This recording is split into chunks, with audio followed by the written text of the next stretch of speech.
নমস্কার। আমি প্রথম কোনো রাজনৈতিক আলোচনা করছি আপনাদের সাথে। কালকে দেখলাম রাশিয়ার রাষ্ট্রপতি, আমাদের ভারতের রাষ্ট্রপতি এক ডিনার।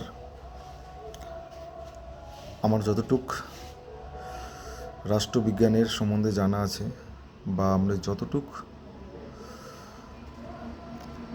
রাজনীতি জানি, দেশের পার্লামেন্টের যিনি হেড উনি হলো রাষ্ট্রপতি, আর পার্লামেন্টের দুটো কক্ষ, লোকসভা আর রাজ্যসভা, দুটোই নিয়েই হলো আমাদের পার্লামেন্ট। দেখলাম কাল দেশের যারা শাসক তাদেরকে নিয়ে ও রাষ্ট্রপতি পুতিনকে নিয়ে ডিনারের আয়োজন করেছে, কিন্তু ওই পার্লামেন্টে যারা বিরোধী আছে, বিরোধী পক্ষ, তাদেরকে কোনো আয়োজনে রাখেনি। এতদিন জানতাম দেশের সরকার পার্থক্য করে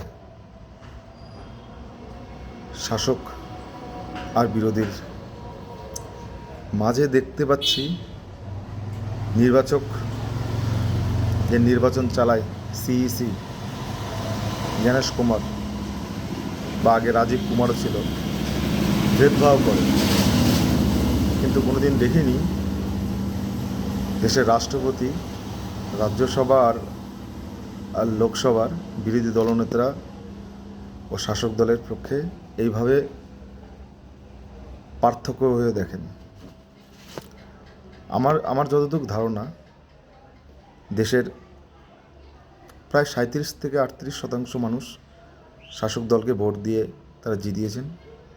তো প্রায় তো 60 থেকে 65% মানুষের ভোটে বিরোধীরাও আছে।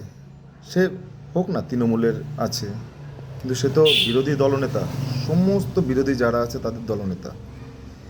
সে মল্লিকার্জুন খাড়গে হোক আর রাহুল গান্ধী হোক, তাদেরকে কোনো সে নেমন্তন্ন করা হয়নি। রাষ্ট্রপতির কাছে এটা আশা করা যায় না। রাষ্ট্রপতি, আপনি পার্লামেন্টের অভিভাবক, সেইখানে আপনি শাসক দল আর বিরোধী দলের এইভাবে পার্থক্য করে দেখবেন, এটা আশা করা যায়নি। আপনার কাছ থেকে আরও ভালো কিছু আশা করা যায়, খারাপ কিছু আমরা কেউ আশা করি না। আগামীতে যখন এই জিনিসগুলো হবে, আপনি এর দিকে নজর রাখবেন, রাষ্ট্রপতির পদকে এইভাবে কলঙ্কিত করবেন। নমস্কার।